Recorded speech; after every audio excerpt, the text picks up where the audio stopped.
वक्फ संशोधन कानून के नाम पर देश के अलग अलग हिस्सों में लगातार प्रदर्शन हो रहे हैं। कई जगह पर यह प्रदर्शन हिंसक हैं तो कई जगह पर पीसफुली प्रोटेस्ट किया जा रहा है। बंगाल का मुर्शिदाबाद हो, मालदा हो, 24 परगना हो, हुगली हो, इन सारे इलाकों में 10 अप्रैल के बाद से लगातार हिंसा जारी है। आगजनी, पत्थरबाजी, सब कुछ वहां हो रहा है।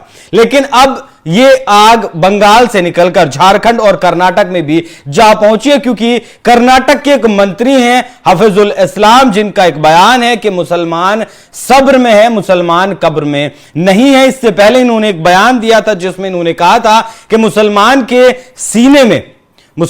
सीने में शरीयत है और हाथ में संविधान है। इन्होंने कहा था कि इनके लिए सबसे पहले शरीयत है, कुरान है, उसके बाद इनके लिए संविधान है। हालांकि इस बयान पर विपक्ष के जितने भी बड़े बड़े नेता हैं, किसी ने कोई आपत्ति दर्ज नहीं करवाई और इन मंत्री जी ने भी अपने बयान के लिए कोई माफी नहीं मांगी। तो जब इस तरीके की चीजें, इस तरीके के बयान दिए जाएंगे, तब क्या देश में एक बार फिर से हिंसा नहीं फैलेगी?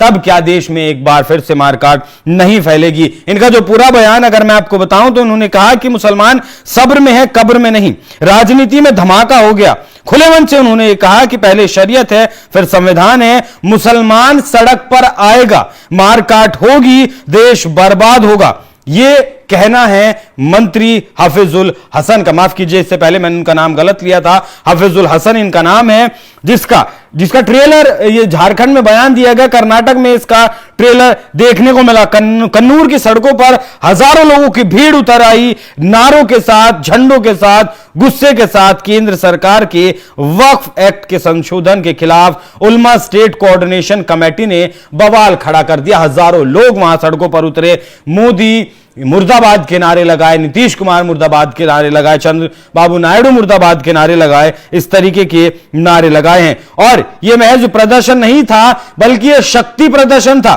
धमकी थी। अभी हम जिंदा हैं।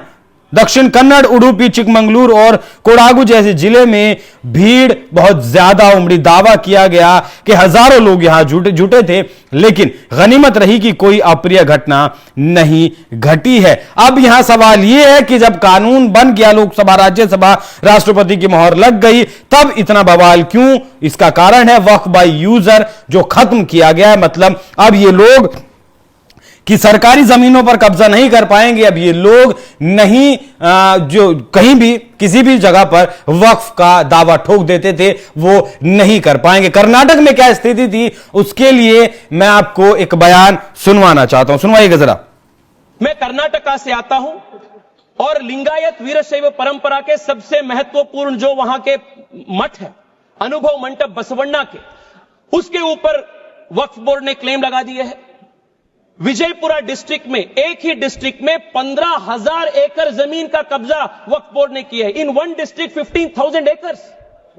सर किसानों के जमीन। सर आप सोचिए, जिस जमीन पे आप हजारों साल से आपके पिताजी, आपके बुजुर्ग लोग वहां खेती किए हैं, वहां उनका देहांत हुए हैं, वहां जहां सब कुछ आपके परिवार का है, उसी जमीन पे आपको वक्फ बोर्ड ने रातों रात एनक्रोचर डिक्लेयर कर दिया है। सर कर्नाटका में 4-5 ऐसे डिस्ट्रिक्ट है जहां सीरीज में आत्महत्या हो चुकी है फार्मर्स के।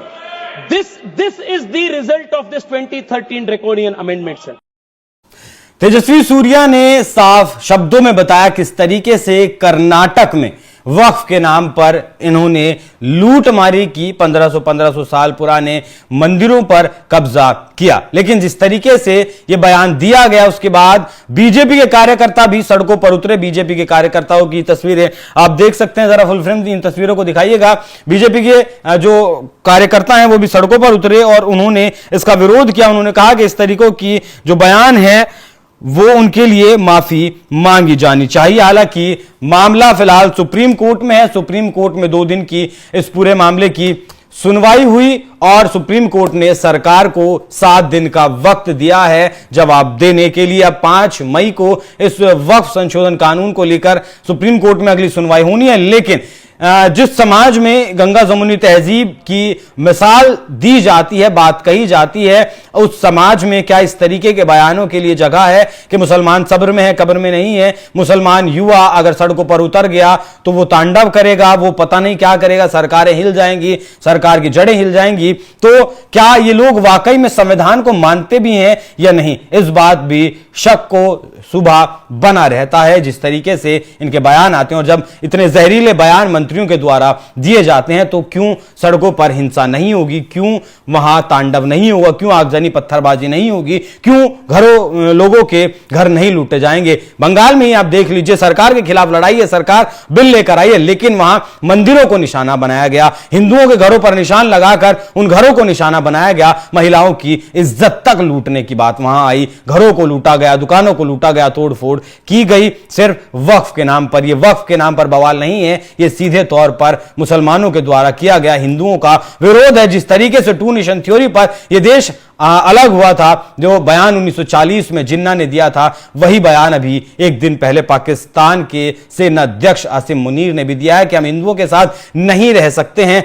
उन बयानों का यहां के मुसलमानों पर भी असर दिखता है, क्योंकि जब भारत मैच जीतता है तब भी इस देश में कुछ तबका है, कुछ समाज है, कुछ लोग हैं जिन्हें वो रास नहीं आता और वो दुखी होते हैं, भारी मन से प्रदर्शन करते हैं, लोग सड़कों पर उतरते हैं, तांडव करते हैं। लेकिन जिस तरीके का ये बयान आया है झारखंड के मंत्री का, उस पर आपका क्या कुछ कहना है, कमेंट कर में जरूर बताएं।